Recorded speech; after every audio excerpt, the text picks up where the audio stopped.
Hey everyone, Israel is currently in a war against the terror organization Hamas, and we know how hard it can be to keep up with all the news. So if you haven't had the time to stay on top of the latest developments out of Israel, we're here for you. I'm Ladarga Velazi, and this is ILTV's Weekly Review. According to the latest figures from Lebanese authorities, at least a dozen people were killed and nearly 3,000 wounded in yesterday's beeper explosion in the hands of Hezbollah operatives. Hezbollah is blaming Israel, but Jerusalem has no comment thus far. Details are beginning to emerge on how the attack was carried out. More from ILTV's Steve Leibowitz. The numbers are still changing, but according to the latest from Lebanese sources, 9 people were killed and nearly 3,000 injured as a result of yesterday's vast wave of simultaneous beeper explosions in the hands of Hezbollah members. Hezbollah is blaming Israel for the attack, but there has been no confirmation from Jerusalem. Hospitals across Lebanon were overwhelmed by the unprecedented attacks and the severity of the injuries. 200 of the wounded are reported in critical condition. A number of beepers also exploded in Syria, killing 7. The pagers that exploded were apparently acquired by Hezbollah after terror chief Hassan Nasrallah ordered members in February to stop using cell phones, warning that they could be tracked by Israeli intelligence. So, it's somewhat surprising that Hezbollah would rely on pagers, knowing that Israel has a history going back decades of being able to detonate electronic devices. Ironically, there were reports in the media not that long ago that Hezbollah essentially broadcast to the world that they were downgrading from cell phones to pagers in order to prevent Israeli intelligence from tracking people using the GPS capabilities. Experts say the beeper explosions point to a sophisticated, long-planned operation likely carried out by infiltrating the supply line and rigging the pagers with explosives before they were imported to Lebanon. If this was Israel, which presumably it was, it should not be surprising that they have the capability to carry something like this out. The bigger question would be, how did they manage to booby trap all of these pagers? Reports from Sky News say Mossad agents likely got hold of the devices before they were handed over to Hezbollah and placed a quantity of petin, a highly explosive material, on the batteries of the device and detonated them by raising the temperature of the batteries remotely. The pagers were apparently manufactured in Taiwan. The company Gold Apollo said the pagers were made by a company called BAC, which has a license to use its brand name. 我新加坡来讲的话，在过去3年的部分，有跟 BAC 这个公司建立长期的贴牌的一些授权，它区域有代理合作的关系，也有合作协议的关系，所以基本上来讲的话。 A day after the attack, Hezbollah has acknowledged significant losses. The question is how the attack will impact the Lebanese terrorists moving forward. A dramatic announcement after 11 months of war. The Security Cabinet has officially added the return of residents to their homes on the Lebanese border as a new goal of the war in Gaza. It's also authorized steps to achieve this objective. More from ILTV's Steve Leibowitz. Overnight, the Security Cabinet voted to update the official goals for the ongoing war with Hamas in Gaza to include the objective of the safe return of the residents of the north to their homes and Israeli action to achieve that goal. The motion comes more than 11 months after tens of thousands of northern residents were displaced from their homes after Hezbollah began attacking northern Israel in early October on a near daily basis. Israel has increasingly threatened to launch a major operation to push back Hezbollah from the border, and the change to the stated war goals comes as U.S. Special Envoy Amos Hochstein visits Israel in his latest attempt to reach a diplomatic solution and avoid further escalation. Until now, the official war goals have been the elimination of Hamas's military and governing capabilities, the return of all the hostages, and ensuring that Gaza no longer poses a threat to Israel. Defense Minister Gallant expressed the view that only Israeli military action against Hezbollah in Lebanon will enable Israeli civilians to return to their homes on the northern border, evacuated since the start of the war in Gaza. Gallant told U.S. Envoy Hochstein the possibility of a diplomatic agreement to end the cross-border fighting is running out as Hezbollah continues to tie itself to Hamas and refuses to end the conflict. Gallant went on to tell Hochstein the only way left to ensure the return of Israel's northern communities to their homes will be via military action. Prime Minister Netanyahu told Hochstein in their meeting that it would not be possible for Israel to return its 60,000 evacuated residents to their homes in the north without a fundamental change in the security situation there.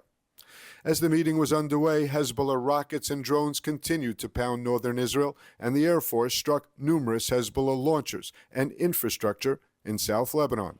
And joining us now with more on the ongoing war and the security situation in the north is Lieutenant Colonel in the Reserve Sarit Zehavi, founder and president of ALMA, specializing in Israel's security challenges on the northern border. Sarit, thank you for joining us. Thank you for having me.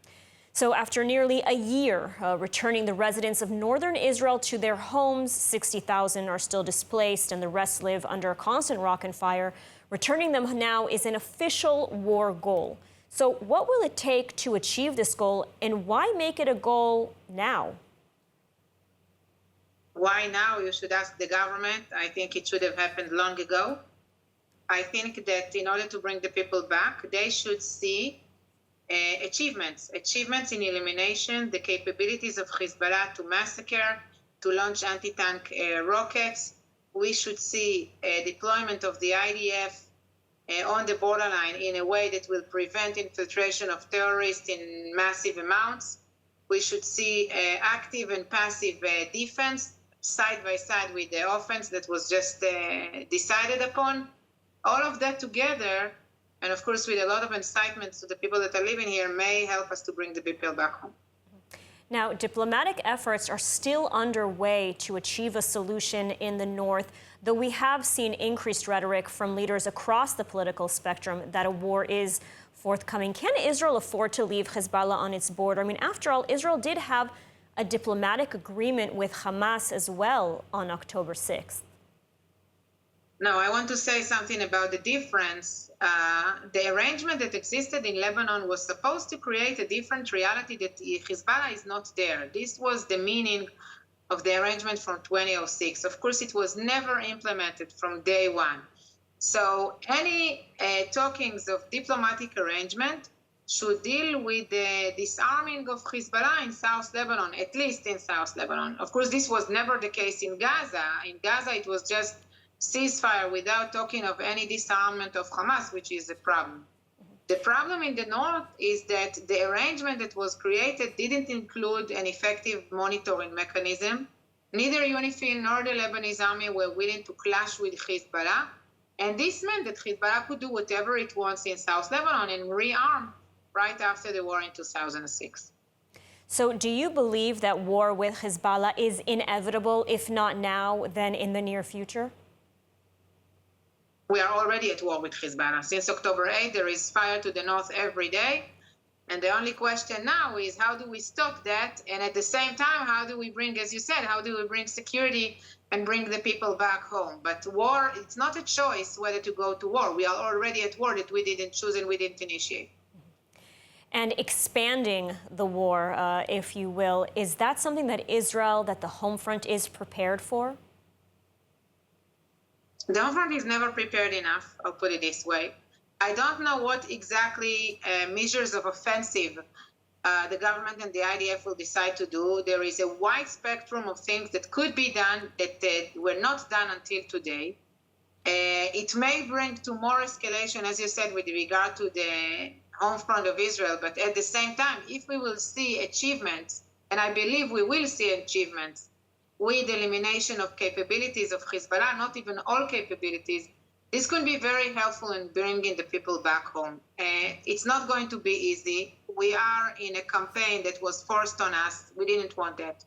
But it is clear to all of us today that the fact that the northern part of Israel is not part of Israel anymore is a strategic problem. And Israel cannot continue in this situation. And there are many critics saying that if Israel shifts its focus to the north before a hostages deal, that any hope of their return will be diminished. I mean, what is your take on this? I think on the contrary. I think we pretty much lost many of the leverage of pressure on Hamas during the time. And maybe if we are being creative, if we are threatening Hezbollah, indirectly it could bring pressure to Hamas as well to release the hostages, because they will not have the back of Hezbollah anymore. Hezbollah will be busy with his own campaign and will be deeply threatened by the IDF as well. So I think, on the contrary, this is another means to pressure Hamas, and of course there should be more. Absolutely. Well, a very tense situation on the northern border. Sarit Zehavi, thank you so much for taking the time to speak with us today. Thank you. Day 348 of the war in Gaza, the IDF has announced the names of 4 soldiers killed while fighting in Rafah in southern Gaza. Their names are Captain Daniel Toaf, 23, a deputy company commander in the Givati Brigade from Moreshet, Staff Sergeant Amit Bakri, 21, of the Givati Brigades from Yoshivia, Staff Sergeant Dotan Shimon, 21, of the Givati Brigade from Elazar, and Staff Sergeant Agam Naim, 20, a paramedic from Mishmarot. Naim is the first female soldier to be killed during the IDF's ground offensive against Hamas in the Gaza Strip. In the same incident, an officer and 2 soldiers in the Shaked battalion were seriously wounded, and 2 others were moderately injured. Their deaths bring Israel's toll on the ground offensive against Hamas in Gaza and in military operations along the border with the Strip to 348. May they all be of blessed memory. Day 345 of the war in Gaza, the IDF has declared the defeat of Hamas's Rafah brigade in the south. But in northern Gaza, the IDF ordered the evacuation of Beit Lahia after Hamas rocket fire targeted Ashkelon. More from ILTV's Steve Leibowitz. The IDF says the last standing military formation of the Hamas terrorists in Rafah have been defeated. At least 2,300 Hamas operatives in Rafah have been killed by IDF forces. The commander of the offensive said Hamas's 4 battalions in Rafah have been destroyed, and we have complete operational control over the entire urban area. Hamas is reduced to terrorist cells operating in a number of areas in Gaza. Now the IDF maintains control of the entire city of Rafah and the Philadelphia corridor border area with Egypt. Combat engineers are completing investigations of a few remaining Hamas tunnels that have yet to be demolished, an operation that will not take longer than a few weeks. Out of the 203 tunnels the IDF has so far located, a total of 9 have crossed into Egypt, but every single one had been blocked up before the IDF arrived, either by Egyptian authorities or by Hamas themselves. The IDF spokesman lit 6 candles in memory of the hostages who were murdered in a Tel HaSultan tunnel. We have 101 hostages. We have 101 hostages. Women, children, the elderly. They are all in Gaza, being held by Hamas in brutal conditions like this tunnel. Horrific conditions. We need to do everything we can, in all means, to bring them back home. To bring them back home. This is one of the goals of the war, and we will achieve it. Over the weekend, Hamas managed to fire rockets from Gaza targeting Ashkelon. As a result, the IDF ordered evacuations in North Gaza's Beit Lahia neighborhood. The 2 rockets were launched at Ashkelon, with one intercepted and the other impacting in the sea. The IDF in recent months has repeatedly issued evacuation orders for areas from which terrorists launch rockets at Israel. Israel was reminded of the multi-front nature of the war as a ballistic missile fired by Houthi terrorists in Yemen penetrated Israeli airspace before being shot down over central Israel. The attack came as the cabinet prepared to widen the goals of the war to possibly include the return of Israelis to their homes in the north. More from ILTV's Steve Leibowitz. Central Israel was awakened early this morning by alarms triggered by a ballistic missile fired by Houthis from Yemen that entered Israeli airspace. 5 people were lightly injured while running to safe rooms as residents of the targeted areas hurried to safety. The missile managed to enter Israeli airspace, setting off multiple alarms around the center of the country. The IDF said that Arrow air defense systems shot down the missile and pieces of shrapnel fell in the Gaza Regional Council, including the Patei Modi'in train station.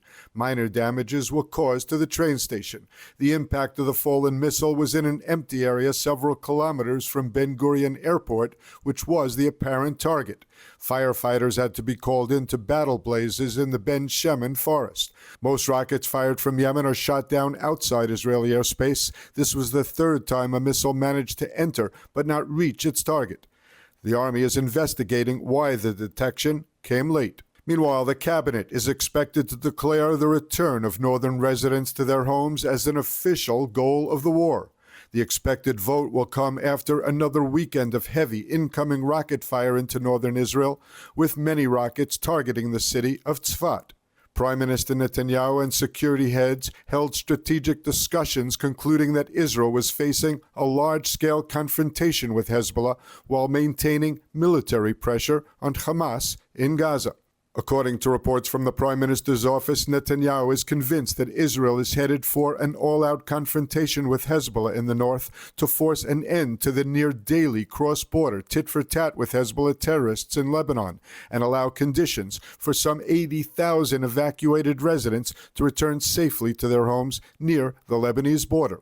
Over the weekend, the north was bombarded with some 55 projectiles fired towards the city of Tzfat. Most were intercepted or fell in open areas. There were no injuries reported. Israeli jets struck many Hezbollah operatives and targets across South Lebanon. And moving on, former President Donald Trump was the target of an assassination attempt at his Florida golf club just weeks after a previous incident. Secret Service agents intervened and the suspect was taken into custody. More from ILTV's editor, Maayan Hoffman. Republican presidential candidate and former U.S. President Donald Trump was the target of another assassination attempt, this time at his golf club in West Palm Beach, according to the FBI. The previous attempt took place just 9 weeks ago. Palm Beach County Sheriff Rick Bradshaw said that the U.S. Secret Service agents fired at a man later identified as Ryan Ruth, who was pointing an AK-style rifle with a scope while Trump was on the course. Bradshaw added that Ruth had 2 backpacks hanging on a fence and a GoPro camera. He was hiding in shrubbery about 365 to 460 meters away from Trump, who was playing golf nearby. After Secret Service agents shot at Ruth, he dropped the weapon and fled in an SUV. Police eventually caught up with him, and he was taken into custody in a neighboring county. Police, speaking anonymously to the Associated Press, identified the suspect as 60-year-old Ruth. They said Ruth had tried to recruit Afghan soldiers fleeing the Taliban to fight in Ukraine and spent several months there. Ruth's social media shows he voted for Trump in 2016, but later expressed disappointment at the president's behavior and said he would be glad when the president was gone. Ruth also shared COVID-19 conspiracy theories and, according to his now deleted Facebook page, believed Jews had no right to the Holy Land. In December 2023, he shared an ancient map about Jesus' journey and wrote, "I'm unclear what part of Israel the Jews owned based on this historic map. Judea, perhaps? It seems historically all to be Palestinian." Part of the Florida golf course was closed off while Trump played, but several spots along the property's perimeter allow golfers to be seen from the fence, media reports explained. Secret Service agents, along with officers in golf carts and on ATVs, typically secure the area several holes ahead of and behind Trump when he plays. So I would imagine that the next time he comes to the golf course, there'll probably be a little bit more people around the perimeter. But the Secret Service did exactly what they should have done. They provided exactly what the protection should have been, and their agent did a fantastic job. In the end, the former president wrote to his fundraising list that he was safe and well and no one was hurt. And joining us now with more on the political and social implications of firing Defense Minister Yoav Gallant is Dr. Eli Carmon, a senior researcher at the International Institution for Counterterrorism. Thank you for joining us. Thank you for having me. So the headlines say that Netanyahu is considering firing Gallant over, among other things, differences about when and how to attack Hezbollah and Lebanon. What could the impact be of making such a move 11 months into a war, both political and security-wise? First of all, it is clear that the real goal of Prime Minister Netanyahu is to pass the law of the conscription of the yeshiva students and pupils, and not the Lebanon issue. We know that Gallant, from the beginning, was very aggressive and assertive about the need to attack Hezbollah in Lebanon, and even now, the last weeks, he speaks about quite openly. Clearly, this is a madness, I would say, really, to change the Minister of Defense in such critical moment. On the one hand, there is no end to the operation in Gaza. We still have a lot of troops there. We don't have a solution for the liberation of the hostages, and we have on our really very short time the possibility of a war not only with Lebanon, but with all the fronts, including Syria, including the West Bank, and possibly even Iran. And now, clearly, this is a problem that was highlighted this morning or 2-3 hours ago, when there was a publication of information that Hezbollah is responsible for trying to assassinate one of the highest level officials of our defense ministry. And this produces a change in the decision of the Prime Minister on the issue of replacing Gallant, and now there is discussion what to do vis-à-vis Hezbollah and Lebanon. And this is a very critical moment, so I don't understand how several hours ago they tried to decide the change of leadership at the Ministry of Defense. So, you know, despite the denials, it's understood that Netanyahu is in some sort of negotiations with Gideon Sa'ar. Why him? And, you know, would he be qualified to be the defense minister? I'm sure that he could be a good Minister of Defense after 6 months of learning how to lead such a huge organization, biggest organization, which includes not only the Minister of Defense, but also a great part of the army. But he doesn't have time. We are in the middle of the war. As I said, we are one moment perhaps before a huge operation or even full war in Lebanon and possibly Syria, Iraq. And we have the Houthis on our backs and Iran. So how exactly Mr.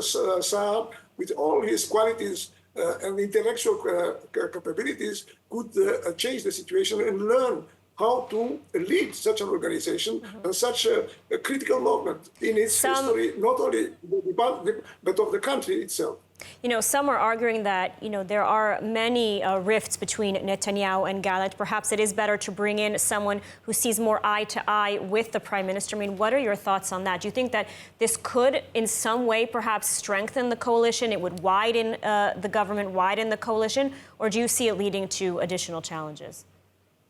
No, I don't think that it changes this coalition. It keeps it going because the Haredim parties will remain in the coalition and the government will not be dissolved. This is the main issue at stake. But again, even if we want to improve the relationship between the Prime Minister and his Minister of Defense, this is not the way to do it.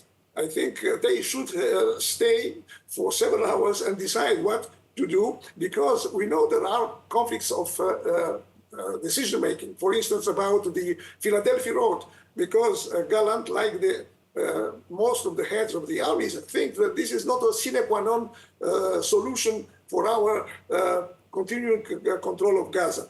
And Prime Minister Netanyahu has decided that this is the most important issue, or the issue of the liberation of the hostages, which we cannot declare full victory in Gaza and have on our hands on practically not only the government but our people to have the blood of so many hostages and women and men. Well, a very complex political situation, which of course we will continue to follow. Eli, thank you so much for speaking with us today. Thank you. For more of the latest updates from Israel, make sure to subscribe to our newsletter at iltv.tv or download the ILTV Plus app. That's it for ILTV's weekly review. Stay safe and see you next week.